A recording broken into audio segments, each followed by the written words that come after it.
안녕하세요. 채널이 김원주 기자입니다. 이번 콘텐츠는 허투 양성 유방암의 치료 목표와 더불어서 치료 제도는 무엇이 있고 어떤 효과를 발휘하는지 전반적인 리뷰를 해보는 시간을 가져보도록 하겠습니다.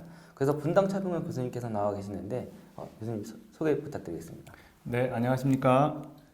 분당차병원 혈액종양내과 문용화 교수입니다.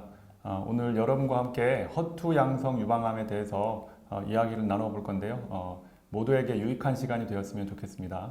네, 교수님 그리고 이 타이커브랑 너링스를 말씀해 주셨는데 너링스는 저도 요 최근에 이 콘텐츠를 준비하면서 검색을 해보니까 올해 초, 그러니까 2022년 2월에 들어온 신약으로 알고 있는데 기존도 아까 좀 살짝 들어보니까 좀 다른 것 같아요. 네네. 그래서 이 분명한 단점과 장점이 좀 있을 것 같아요, 서로가.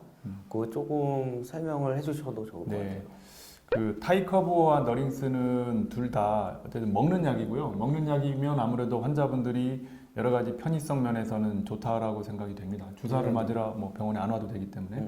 그래서 그거는 이제 공통점이고, 그리고 또 다른 공통점은 소분자 물질이라고 합니다. 소분자 물질. 그래서 분자가 작다란 뜻이에요. 그래서 아까 전에 말씀드린 트라스트주맙이나 퍼제타 이런 약들은 항체입니다. 항체이기 때문에 좀 커요. 그래서 세포 밖에서 작용하는데 이런 소분자 물질은 세포 안으로 쏙 들어와서 세포 안에서 뭔가의 어떤 변화를 일으키거든요. 그런데 기존에 많이 이제 오래전에 개발되었던 타이커브는 우리가 이제 허 패밀리라고 하는데요. 제가 이제 허투 양성 유방암이잖아요. 그게 왜 허투냐 하면은 허1이 있고요. 허2가 있고 허3는 없어요. 그렇군요. 이게 그래서 투 이렇게 네, 두 번째. 네. 근데 이제 사람들이 옛날부터 유방암뿐만이 아니고 이 암을 연구를 많이 하다 보니까 이런 허 패밀리라고 합니다. 가족. 허 패밀리가 암의 발생과 성장 전이에 아주 중요한 역할을 한다라는 걸 알아냈어요. 그러면 그거를 억제하는 치료제를 만들면 암을 치료할 수 있겠다. 이렇게 생각을 했는데 이 중에서 1, 2, 4 중에서 가장 중요한 역할을 하는 게 두 번째 투입니다. 그러니까 이제 허투 표적 치료제가 맨 처음에 나왔던 거고요. 그렇다고 해서 1과 4가 역할을 안 하느냐? 그렇지는 않습니다. 그런데 타이커브는 주로 허투에 작용을 하고요. 물론 허원에는 일부 작용을 합니다만 허투에 주로. 그런데 너링스는 요 모든 거에 다 작용을 해요. 1, 2, 4. 뭐 그렇다고 허투에 대한 효과가 약하냐? 그건 아닙니다. 근데 이걸 저도 타이커브와 너링스의 이런 아까 그 효소 그 타겟이라고 하는데 이 억제하는 효과를 비교한 걸 보니까 뭐 허투에 대한 효과는 어쨌든 둘 다 굉장히 강하고요. 그다음에 허1과 허4, 그러니까 1과 4에 대한 효과는 너링스가 월등하게 높다. 효과가 이제 그런 게 있고 효소를 억제하기 위해서는 가서 이렇게 딱 붙어야 되는데 이게 한 번 물면 놓지 않는 게 너링스고 타이커브는 가서 이렇게 있다가 어느 정도 작용을 하고 나면 떨어져 나옵니다. 그러니까 이제 그런 부분이 사실은 너링스가 효과가 좋을 가능성이 있다라고 사람들이 생각을 기존에 하고 있었고요. 이제 실제로 이 의료 현장에서는 어떻게 쓰고 있느냐?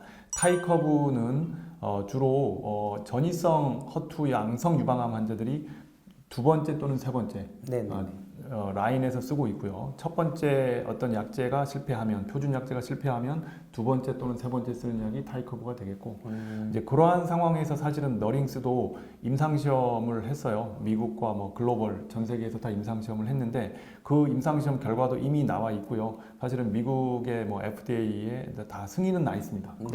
두 번째, 세 번째 사용하는 건 승인은 나 있는데 아직 우리나라는 아직은 그게 되어 있진 않아서 조금 이 유방암 치료하는 의사 입장에서는 좀 아쉽습니다. 무기가 하나가 더 있을 수 있는데 그게 아직은 우리는 쓸 수 없는 무기다 이런 거고.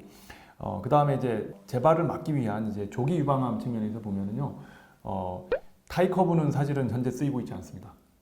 왜냐하면 조기 유방암, 허투 조기 유방암, 허투 유방암 그렇죠. 오늘 이제 허투 조기 유방암 지금 하고 있잖아요. 그래서 허투 양성 조기 유방암 환자들한테 타이커브를 예전에 연구를 했겠어요, 안 했겠어요? 오래됐으니까 아마 많이 했죠. 당연히 했죠. 연구를 했습니다. 그 제약사에서는 어떤 약제를 개발을 하면은요, 일단 전이암 환자들한테 먼저 트라이얼을 하고요. 거기서 효과를 입증을 하면 그 다음에 이제 조기암에서 재발률을 낮추기 위한 트라이얼을 반드시 합니다. 그게 어떤 순서예요.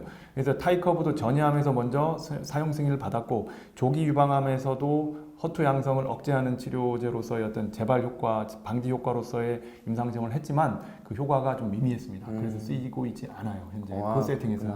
그런데 너링스는 이제 이 허투 양성 조기 유방암에서 재발 방지를 위한 목적으로 물론 임상시험을 했죠. 임상시험을 해서 그 결과 너링스를 사용하지 않은 환자에 비해서 이 재발률을 낮춘다라는 게 입증이 돼서 사실은 우리나라에도 최근에 이 너링스가 사용 승인이 나서 쓰이고 있습니다. 뭐 미국, 뭐 유럽, 뭐 다른 나라에서 물론 다 사용 승인이 되어 있고요. 그래서 그런 두 가지 약제의 차이점이 있습니다. 예. 그래서 제가 왜 이 질문을 드렸냐면은 이번에 이 콘텐츠 준비하면서 검색을 해보니까 뇌전이 치료에도 굉장히 효과적이다, 표적 치료제다. 이런 내용이 혹시 소분자 물질로 구성된 그것과 관련이 있을 수 있습니다. 뇌전이는 사실은 뇌에 뭔가 이상이 있다라는 생각만 해도 그렇죠. 너무나 끔찍한 일이고요. 뭐 뇌전이가 아무리 작게 있어도 사실은 그게 굉장히 치명적일 수 있어요. 뇌에 전이가 됐다라는 것 자체가 굉장히 환자분들한테 큰 트라우마고요. 그리고 그런 정신적인 거를 넘어서서 사실은 나중에 환자분의 건강에 큰 문제를 일으킬 가능성이 굉장히 높습니다. 사실은. 그래서 뇌전이가 있는 거를 굉장히 환자분들이 두려워한다. 그래서 뇌전이에 대해서 환자분들이 많이 질문을 하시고 특히 허투양성 유방암 환자들이 왜 자꾸 뇌전이 이런 이제 걱정을 하시냐? 네. 허투양성 유방암의 일반적인 성질이 뇌로 전이가 많이 생깁니다. 그래서 연관 검색어에 뇌전이 맞습니다. 떠 있는 게. 그래서 제 환자분들도요. 어떻게 하면 뇌전이를 막을 수 있느냐라는 이제 질문을 하시는 분들이 많고요. 뭐 그러면은 일반적인 뭐 재발을 낮추는 약제들을 만약에 썼을 때 뇌전이를 낮출 수 있느냐 없느냐 이제 이런 얘기들이 나오게 되는 거고요. 뇌전이라는 거에 대해서 환자분들이 굉장히 관심이 많고 가능하면 뇌전이를 어떻게 해서든 위험성을 낮출 수 있는 약이 뭐냐라는 데 대해서도 물론 관심이 많은 것 같습니다. 제가 환자 입장에서 뇌전이를 예방할 수 있는 약제가 있나요?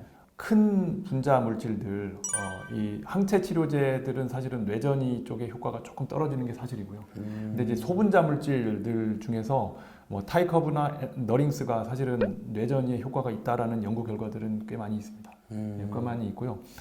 특히 타이커브 같은 경우는 이제 소분자 물질로서 개발된 지가 지금 오래 됐잖아요. 뭐 10년 이상 됐기 때문에 뇌전이 환자들의 효과가 있다라는 그런 이제 연구 결과들을 많이 냈고 너링스는 사실은 뭐 물론 너링스도 타이커브하고 비슷한 상황이에요. 뇌전이에 대해서 소분자 물질이기 때문에 뇌하고 우리가 뇌 블러드 브레인 베리어라고 하는데 뇌와 혈관 사이에 어떤 이제 장벽이 있는데 그거를 잘 들어갈 수가 있는 게 통과해서 들어갈 수가 있는 게 이제 소분자 물질인데 그래서 너링스도 뇌전이 환자들의 이제 치료 효과 측면에서도 효과가 있다 이런 얘기 이제 연구 결과들도 있고 그 다음에 재발 방지 측면에서는 아까 이제 타이커브는 사실 조기 유방암의 재발 방지 효과는 입증을 못했다고 말씀드렸잖아요. 근데 이제 너링스는 조기 유방암에서 재발 방지 효과가 있다라는 걸 이제 임상 시험에서 증명을 했고요.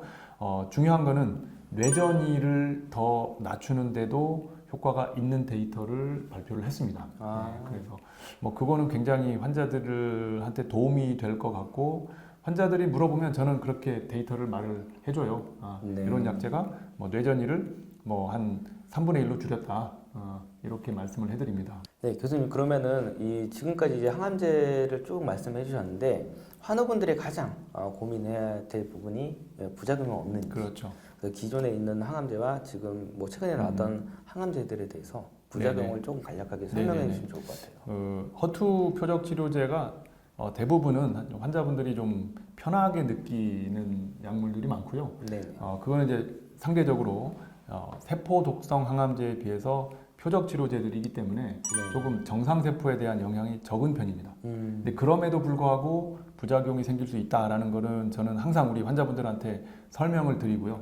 환자분들한테 저는 한 2가지 정도를 꼭 말씀을 드려요. 모든 약을 투약을 할 때 부작용이 많이 있을 수 있지만 요거 2가지는 기억하십시오라고 꼭 얘기를 하는데 일단 이제 이 허투 표적 치료제는 그 기본적으로 심장에 대한 영향이 있어요. 심장에 대한 독성이 있을 수 있어서 그래서 사실은 이 허셉틴이 나오면서 이게 굉장히 큰 이슈였고요. 심장에 대한 모니터링을 3개월마다 해야 된다라는 게 이제 지금의 어떤 정석입니다. 그래서 허셉틴을 쓰는 환자들 또는 요즘은 트라스투즈맙이라고 하죠. 이제 3개월마다 심장 초음파를 꼭 하고 있습니다. 그래서 이게 네네. 신부전증이 생기는 경우가 심하면 있어요.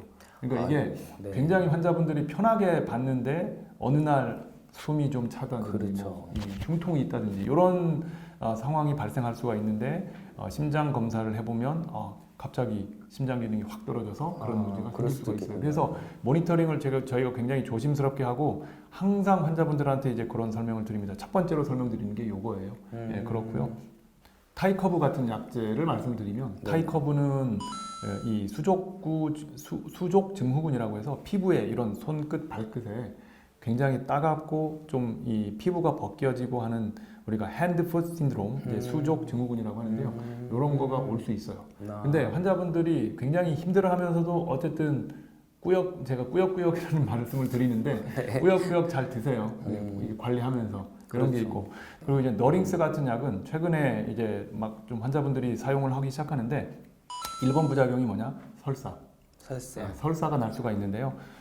저도 이제 임상 현장에서 경험을 하다 보니까 이제 설사를 하시는 분들이 꽤 많이 있긴 있습니다. 그렇지만은 뭐 설사를 한다고 그렇다면 설사를 하니까 환자분들이 이거 못 먹겠어요. 이러시는 분들은 사실은 별로 보지를 못했습니다. 저도 조절을 하면서 쓰는 네, 조절하면서 네. 네. 맞습니다. 그러면 이제 쭉 말씀해 주셨는데 폐렴, 뭐 신부전증, 네네. 그래도 설사가 좀 날 것 같아요. 설사 그러니까 생명에는 지장이 없다라고 말씀을 드리고요. 설사가 많이 나도 이제 눈에 보이잖아요. 이제 생명에는 지장은 없는 거는 맞고요. 물론 이제 그것도 이제 심각한 상황이 발생하는 경우도 간혹 있긴 해요. 예를 들어서 설사가 나는데 환자분이 그런 에피소드가 있습니다. 평상시에 변비가 굉장히 심했던 환자분인데 네네. 설사가 나니까 오히려 좋다는 거예요. 본인은. 설사가 시원하게 싸니까. 변비가 해결이 돼서 나는 속도도 편하고 좋다. 그러니까 설사가 나는 대로 계속 그냥 가만 내버려뒀어요. 저는 분명히 처음에 설사가 나면 지사제를 이렇게 드십시오라고 다 교육을 해드리거든요. 이제 지사제를 드리고 하는데 환자분이 설사가 나는데도 그냥 내버려뒀어요. 그랬더니 평상시에는 그냥 워낙 변비가 심했던 분이 설사로 돌아서니까 약간 설사가 나는 정도였는데 그날 마침 음식을 본인이 좋아하는 음식을 많이 드셨어요. 막 맵고 짜고 이런 음식을 드셨는 것 같아요. 그래서 주말인데 설사를 하룻밤 사이에 20번을 했대요. 그럼 20번을 탈수가 하셔가지고 오지 않을까요? 탈수가 와서 결국은 응급실로 오신 분이 아이고. 한 분이 계셨어요. 사실은. 그래서 이제 저는 이제 그런 분을 경험을 했기 때문에 설사도 만만하게 봐서는 안 되겠다. 설사가 생기는 것 같으면 제가 지사제를 꼭 드십시오라고 말씀을 드리고요. 예방적으로 드시라고 해요. 사실 하루에 한 알씩 드십시오라고 하면 사실은 한 알 정도 드시면 환자분들이 사실은 이제 오히려 변비가 생길까봐 잘 안 드시는데 한 알 정도 드시면 설사 심하지 않고 그냥 컨트롤 될 수 있는 정도로 지내시는 것 같습니다. 사실은. 그래서 여러분들 주치 선생님 말씀 잘 들어야 돼요. 꼭 들으셔야 네. 되는 겁니다. 네, 본인이 뭐 변비가 있어서 이거 설사가 오히려 좋다라고 그렇게만 생각하시면 안 됩니다. 절대로. 교수님 이제 거의 막바지로 이제 네. 가고 있는데 궁금한 게 이제 허투 양성 유방암 생존율을 네. 좀 여쭤봐도 될까요? 생존율이요. 네. 생존율이 과거보다 많이 올라갔고요. 뭐 데이터를 보면 말씀을 드리면 허투 양성 유방암의 한 5년 우리 그걸 이제 무재발 생존율이라고 하죠. 네. 재발하지 않고 이제 지낼 수 있는 생존율이 한 5년까지라고 하면은요 보통 3년 데이터가 많이 나와 있어요. 3년 근데 요거를 5년으로 조금 제가 연장해서 생각을 해보면 한 10에서 20%의 환자가 재발한다라고 보시면 돼요. 10에서 20%가 재발한다. 환자가. 근데 이걸 높다라고 생각할 수도 있고 굉장히 많이 좋아져서 굉장히 낮아졌다라고 생각하실 수도 있어요. 그런데 이거를 그냥 어떤 정책을 위반하는 사람들의 입장이 아니고 환자의 개인적인 입장으로 생각을 하면 어떨 것 같으세요? 이 재발 한 10에서 20%, 한 20% 꽤 재발할 높은 것 때 꽤 높죠. 네. 꽤 높죠. 네. 그래서 본인의 입장에서는 내가 치료를 잘 받았는데 한 뭐 10에서 20%, 뭐 많게는 20%까지 재발할 수 있대. 그러면 5명 중에 한 명 걸릴 수 있는 거잖아요. 그러면 그 개인의 입장에서는 굉장히 뭐랄까요, 좀 걱정이 굉장히 많겠죠. 걱정이 많고요. 그래서 사람들이 그래서 연구를 계속하는 거예요, 사실은. 어떻게 보면 그런 측면에서 이 기본적인 1년 동안의 뭐랄까요? 표준적인 조기 유방암의 표적 치료제, 허투 표적 치료제를 끝내고도 더 뭔가 할 수 있는 것들이 있는가를 막 연구를 하는 거거든요. 사람들이. 그렇겠죠. 네, 그렇게 연구를 하는데 뭐 허투 양성, 지금 말씀드린 허투 양성 유방암 같은 데서는 또 너링스 같은 게 이제 그런 목적으로 이제 개발이 된 거예요. 그래서 기존의 표준적인 1년 치료를 마치고 나면 사람들이 아까 말씀드린 대로 10에서 20%에 내가 해당되지 않을까 불안하기 때문에 그렇죠. 그러면 추가적으로 더 뭔가 치료를 하자라고 해서 이제 너링스라고 하는 약제를 개발을 해서 물론 임상 시험을 다 거치고 이게 재발 방지 효과가 있다라는 게 입증이 돼서 가장 효과가 좋은 환자들은 그 약을 썼을 때는 한 7% 정도 예방할 수 있습니다. 7%? 예, 와. 7%. 그러면 뭐 저는 그 정도면 환자분들이 효과를 충분히 보는 거라 할 수 있겠다 말씀을 드릴 수 있을 것 같아요. 그 약제로 인해서. 네. 오늘 이렇게 콘텐츠를 하면서 저는 이제 유방암이라는 네. 그냥 타이틀만 봤을 때 네네. 순환암이라고 사람들이 많이 생각을 하잖아요. 순환암에 속하긴 하죠. 네. 네. 그래서 또 오늘 이렇게 찬찬히 이제 강의 아닌 콘텐츠를 하다 보니까 저도 이제 배우는 게 되게 많은데 이게 결코 순환암이 아니네요. 그래서 적재적소에 또 치료제가 잘 들어가야 되고 또 예후도 계속 관찰을 해야 되는 부분이 있을 것 되게 같아요. 정확히 느끼신 것 같은데요. 순환암은 이제 사실은 호르몬 양성 유방암은 좀 순환암에는 속하고요. 아까 네. 70%. 네네. 사람들이 그 얘기를 많이 하기 때문에 유방암 순하다 이렇게 하시는데 삼중음성 유방암, 허투 양성 유방암은 순하지 않습니다. 이제 마지막 질문인데 이 헐투 양성 유방, 조기 유방암에 대한 환우분들이 좀 이 콘텐츠를 볼 것 같은데 그분들에게 좀 조언을 해줄 게 있다면 뭐가 있을까요? 여러 생각이 들기는 합니다. 사실은 이제 진료 현장에서 환자분들한테 이제 일일이 뭐 이것저것 말씀을 해드리면 좋지만 또 이렇게 오늘 이제 이런 영상으로 많은 분들께 한꺼번에 제가 드리고 싶은 말씀을 드려서 너무 좋고요. 우리 허투 양성 조기 유방암 환우분들 지금까지 약이 많이 좋아졌습니다. 사실은 1990년대 이후로 여러분이 살고 있는 이 시대에 굉장히 의학이 발전해서 여러분들의 치료율이 굉장히 많이 올라가서 너무 다행이고요. 그럼에도 불구하고 현재 여러분들이 쓰고 있는 약제들을 써도 사실은 이 재발률을 완벽하게 막지는 못합니다. 그런 상황이기 때문에 우리 의사들 그리고 연구자들이 계속해서 여러분의 그 완치율을 높이기 위해서 연구도 하고 진료도 하고 있는 것이고요. 여러분들은 이런 상황을 좀 이해를 하시고 여러분이 처해 있는 어떤 상황에서 쓸 수 있는 약을 저는 최선의 약제를 사용해서 치료를 받으시기를 저는 추천을 드리고요. 뭐 제가 또 한 가지 덧붙이자면 어떤 약을 쓴다고 해서 재발을 100% 막을 수 있는 것도 아니고 어떤 약을 안 쓴다고 신약을 안 쓴다고 해서 100% 재발하는 것도 아니고요.